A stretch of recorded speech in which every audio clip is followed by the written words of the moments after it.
Miarabantsika rehetra tompoko ary manasa antsika anaraka ny vaovaon-tsara ny televiziona malagasy. Ny lafiny politika avy hatrany no anomboantsika ny fotoana. Tamin'ny takariva teo dia nitafa tamin'ny mpanao gazety teny amin'ny lapam-panjakana eny Ambohitsirotra ny filohan'ny fahefana avy ny tetezamita Andrindrina Rajoelina.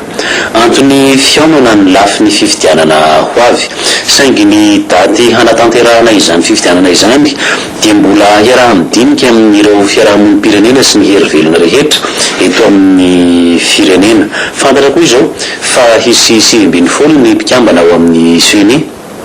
ary olona maleo tena daholo fa tsy hisy mpanao politika. Ato dia hisy fiaraha-mivory fivoriam-be hamerana ny daty hanatanterahana ny fifidianana. Maka ny sary ny ora Arinaina ary mitondra ny fanadidina kosa Jean Emer Ambelson. Nasy mitavaka famindika politika dia manoloana ny tondra politika nenimboaka malagasy ankehitriny satria dia manomboka tamin'ny 20 ny volana Desambra sivy sy roa arivo teo niraisan'ny fitondram-panjakana na tetezamita ny karakarana sy anaovana ny fifidianana. Zavatra tsy mazavana antsika nefa maninona moa no nanapa-kevitritsika ny fifidianana ary indrindra ny fifidianana izay hosombam-bahoaka satria dia rehefa natao ny fifanarahana rehetra mba izy rehefa mamamaritra iraisana ahafahana miara-mitantana amin'ny tetezamita dia hita ahafahana manatsarotra ny fanagangana ny gouvernemanta iraisana. Tao anatin'izay no natonga hoe aleo avelona any amin'ny vahoaka ny fahefana satria ino tokoa no demokrasia amboniny demokrasia nota ny safidiny vahoaka safidiny mponina malagasy satria izy ihany no afaka manapa-kevitra amin'ny vavin'ny firenena amin'ny laity ny tatana amin'ny firenena ary izay natonga maina rehefa tsika ny mahamaritra iraisana anitrahana ny gouvernement lerana dia atao ny fifidianana sombam-bahoaka. Izay sombam-bahoaka zay andafitra sy amaritra indrindrindrindra zay olona manana sombam-bahoaka betsaka indrindra zany no andafitra ny gouvernementa lerana. Efa mizavaina no hoe zay manana sombam-bahoaka betsaka ihany koa no anetra ny prime ministre. Koa ankehitriny dia zavatra mahafinaritra anay dia na ny vahoaka malagasy malanisy na ireo firenena hafa ihany koa dia miara-mety ankehitriny fa ny fifidianana ihany no vahoakana any karahatokana ivoany Madagasikara amin'izao lalatsarotra abitan'izao. Tsy fifidianana ohatran'ny tonga hoe mapetraka fa zandrina no anombohana ny fanovana amin'ny firenena satria ny fifidianana tsy mapetraka dia fifidianana hafa ny fifidianana rehetra miseho eto amin'ny firenena satria manodimana tsika hoe inona nidana mitrazaka eto amin'ny firenena fa amin'izay fa maninona no midina mandeha amin'ny foana ny olona analo zay mitazana mitazana ny fandimitra eto amin'ity firenena ity satria matsara tena ary matsara tena ny vahoaka malagasy fa vomikodina ny safidy tsy voaaka ny safidy ary zay no matonga eny tsy Madagasikara ireny fa ny firenena maro aty Afrika indrindrindrindra matonga ny fisian'ny fitsojavana na ny diktatora satria tsy voaza ny indrindra va diktatera ny safidin'izy ireo. Ka zay no tapitazy dinika politika satria fifidianana politika dia tsy lirenana zany korotana tsy lirenana savavolo politika intsony satria dia aoka oazay no tena safidy-bahoaka any aloha ivoaka any amin'ny vahoaka marina ny laty mitapana ity firenena ity ary zay no anjara asa ny tetezamita.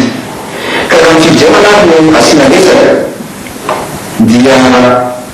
betsaka ny fanavozana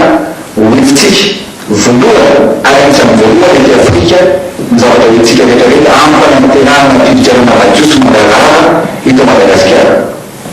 Anisan'izany ohatra ny zavatra betsaka tsy vita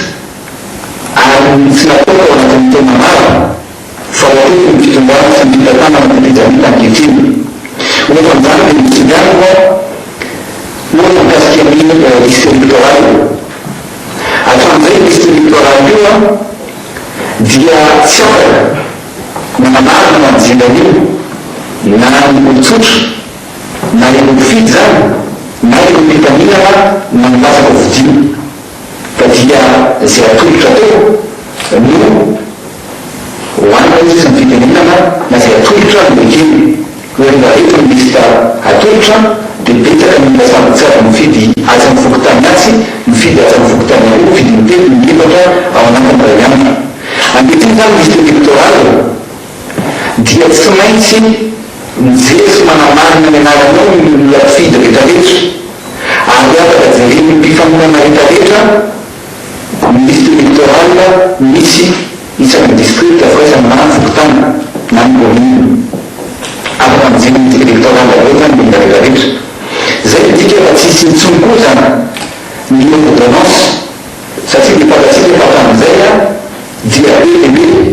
ny ordonnance afaka fafatsika amizay zany fa sarotra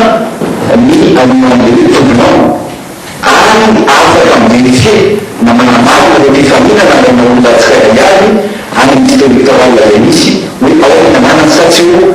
ary afaka manamarina zany koa candidat rehetra hoe afa mifilotra amity rehefa marina ny mila mipetraka zay zany afa mivoatsana voalohany amin'ny fidianana zay ataotsika eto Madagasikara amin'ny antito amity fa io ihany koa mikasika ny bulletin unique ny bulletin unique zany mila tsy natao mandritra ny taona maro teto amitsika ny bulletin unique dia apefatsika amity satria mbola mitrangatra amizay dia rehefa fifaminana akaorana ianao dia tsy tonga any amin'ny bureau de vote ny bulletin anao ankehitriny zany dia apefatsika rehefa mbola bulletin unique ary ahafahana misorona zavatra lehibe zany ao amin'nofitra satria dasika fa any mba mivoaka lavitra rehetra any efa mitambenyvoaka eny amin'ny tanàna misy amin'ny olona sahinany regny dia matetika ny zavatra mitranga efa mitonga ny bulletin an'ireo mpifaminana avy ianao dia vidino ny bulletin ny mpifaminana avo regny zany zany zany midika fa mbola misy mifidy na mividy mividy manana kokoa ireo safidy ny tsirairay avy ankehitriny zany fanovana ny bulletin unique io dia misy ny égalité de chance amin'ny tsirairay avy satria dia tsy mety anana amin'ny bulletin voalohany mila tsirairay avy ary tsy afaka hovidina sony ny vaton'ireo olona zay sahirana na hovidina arabola zany ny safidy ny tsirairay avy fa indrindra zavatra tena vaovao ny bulletin unique io dia ity ao anatin'ny bulletin unique io dia misy numéro ary tsy afaka atao sony zany manodikody mandaty olona satria rehefa tonga any amin'ny seny ireo vatiko dia afaka mivérifie na manamarina ny tsirairay avy raha hoe afaka misolana amin'ny bureau de vote anankiray ohatra dia aka hoe sika bureau de vote numéro 40 ny bulletin ao dia numéro 1000 ka hatramin'ny 21 misy fidy anankiray manana numéro 1000 iny fidy manana numéro 1000 iny dia afaka raha ohatra misy olana ao anatin'le bureau de vote afaka manamarina hoe mba hivérifie ny safidy koa ohatra misy olana manamay numéro 1000 ikakotomanina ny tena vidina teo afaka vérifie